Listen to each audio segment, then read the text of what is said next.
मगर कुरान और अहले बैत का दामन पकड़ने वाला हरगिज़ गुमराह नहीं होगा। तो अब अगर उड़ीसा में कोई गुमराह मिल जाए तो झगड़ा मत करना, समझ जाना या तो इसने कुरान छोड़ा है या अहले बैत से पंगा लिया है। कि दीन मुकम्मल जब हो गया तो फजूल को एक नई फिक्र हुई, हर एक को होती है, हर एक को होती है। जब कोई कारखाना बनाता है, मिल चलाता है, कारपोरेट है, बना तो दिया, रॉ मटेरियल भी आ रहा, प्रोडक्शन भी शुरू हो गया। मेरा ये कारखाना चलेगा नहीं, मेरे बच्चे इसे संभाल पाएंगे कि नहीं, मेरा परिवार इसकी देखभाल कर पाएगा कि नहीं, भविष्य में ये रहेगा कि नहीं, एक फिक्र। मैंने हाफिज़े मिल्लत के चेहरे पर फिक्र की लकीरें देखी हैं। जब जामिअतुल अशरफिया बना तो उनको यही फिक्र थी कि मेरे बाद क्या होगा। यहाँ जानशीन अच्छा मिला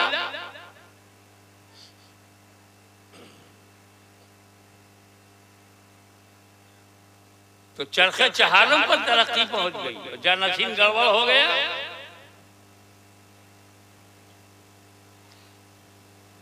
गलती बनाने वाले की नहीं है, गलती बनने वाले की। बाप ने तो बड़े भरोसे से बेटे को बनाया, बेटा ही नालायक निकला। तो नालायक बेटे का बाप भी नालायक हो, ये कहाँ जरूरी है। काफिर बेटे का बाप तो नबी और रसूल है, बेटा काफिर है, बाप रसूल है। नूह अलैहिस्सलाम, वो बात नहीं है।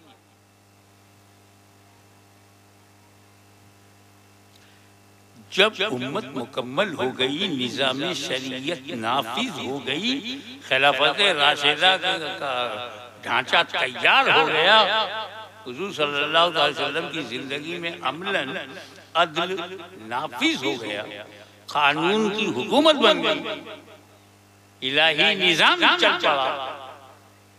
तो हुजूर को भी फिक्र हुई कि जो इस्लाम मैंने मुकम्मल किया है कहीं वो भविष्य में गड़बड़ तो ना हो जाए, भटक तो नहीं जाएंगे, गुमराह तो ना हो जाए। जैसे ही ये फिक्र रसूल के ज़हन में आई कि मैंने इस्लाम को मुकम्मल कर दिया, completed Islam, but what will happen after me, मेरे बाद क्या होगा।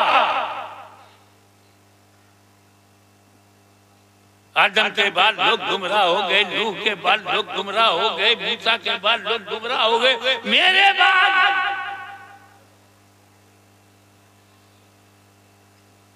तो फरमाए मेरे उम्मतियों घबराओ मत, मैं तुम में दो भारी चीजें छोड़ रहा हूं। तरक्तो फीकुम मुस्तक़लन, दो वजनी चीजें, दो भारी चीजें छोड़ रहा हूं, कुरान और अहले बैत। अगर कुरान और अहले बैत को मजबूती से पकड़ोगे, लन तज़ल्लू, हरगिज़ हरगिज़ गुमराह नहीं होगे, गारंटी ले लिया। जिसके हाथ में कुरान हो और दूसरे हाथ में दामन अहले बैत हो, वो कभी गुमराह नहीं होगा, हरगिज़ हरगिज़ गुमराह नहीं होगा। ये गारंटी मदीने वाले ने ले लिया। सबसे बड़ी इबादत नमाज है, लेकिन ये गारंटी नहीं है कि जो नमाज पढ़ेगा हरगिज़ हरगिज़ गुमराह नहीं होगा। जबरदस्त ईसार और कुर्बानी से भरी हुई इबादत हज है, लेकिन कोई गारंटी नहीं कि जो हज करेगा वो गुमराह नहीं होगा। न जाने कितने गुमराह लोग हज करने चले जाते हैं, कितने गुमराह लोग मस्जिदों में कब्जा कर रहे हैं। मगर कुरान और अहले बैत का दामन पकड़ने वाला हरगिज़ गुमराह नहीं होगा। तो अब अगर उड़ीसा में कोई गुमराह मिल जाए तो झगड़ा मत करना, समझ जा या तो इसने कुरान छोड़ा है या अहले बैत से पंगा लिया है।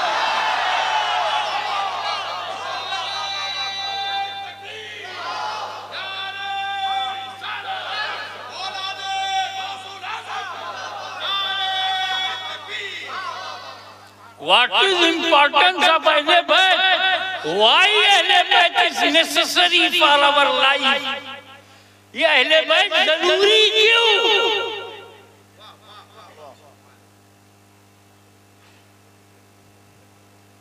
अकीदा अहले सुन्नत के मुताबिक तो सहाबा किराम भी जरूरी हैं। जमाते सहाबा का तो जवाब नहीं।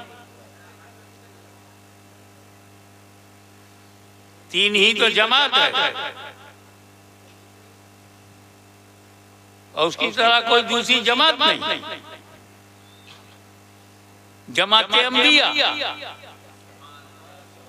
नबियों की जमात, कोई जमात उनकी तरह नहीं। फिर जमात सहाबा,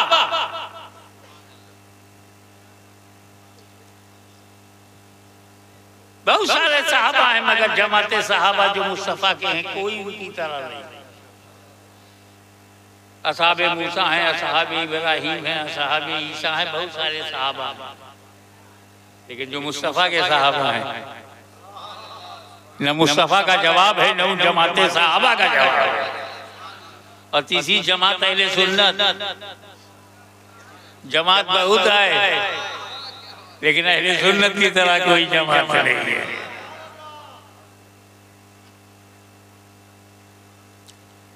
कुरान का साथी बनाना क्यों जरूरी था? वजह ये है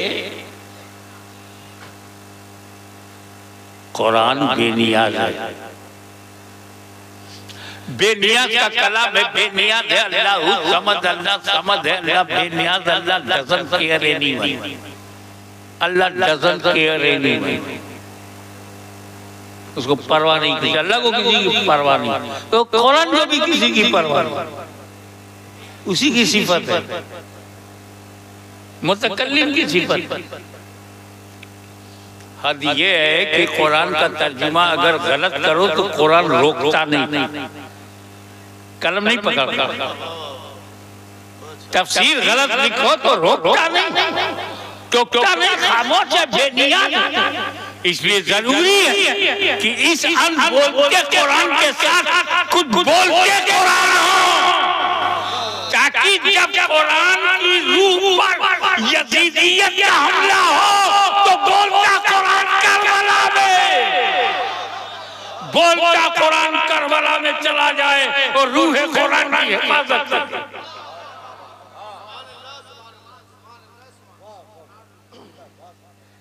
इसलिए कुरान को साथी की जरूरत है। कुरान चुप रहे, साथी बोले। साथी होना जरूरी था है। या रसूल अल्लाह, आपने सहाबा किराम को कुरान का साथी क्यों नहीं बनाया?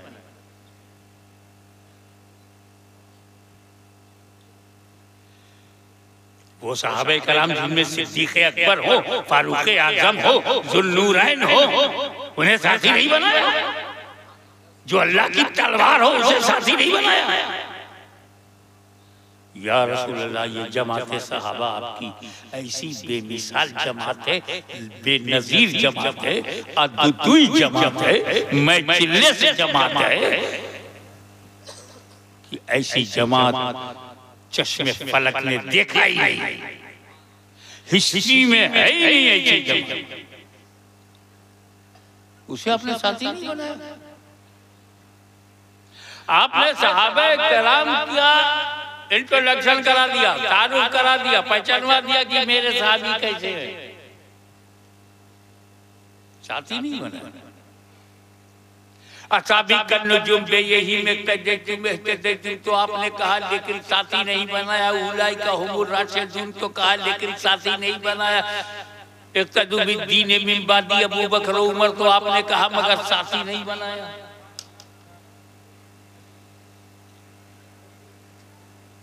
ये सदाकत का पैकर है, ये अदालत का समंदर है और सब कुछ इसके अंदर है, सब कुछ कहा लेकिन साथी नहीं बनाया। दस्त तो दस्त के दरिया भी न छोड़े वो साहबा, बहरे जुल्मात में दौड़ा दिए घोड़े वो साहबा, अफ्रीका के जंगलात को आबाद कर दिया वो साहबा, कलीसाओं में अजान बुलंद कर दी वो साहबा, कैसर और किसरा के घमंड को मिट्टी में मिला दिया वो साहबा। उन्हें साथी नहीं बनाया, साथी बनाया तो अहले बैत को। असल में ये जो ऊपर ऊपर तैरते हैं ना, उनको दरिया का कचरा तो मिलता है, नीचे का मोती नहीं मिलता। डीप में जाए, डीप में जाए गहराई में, तब मोती मिले।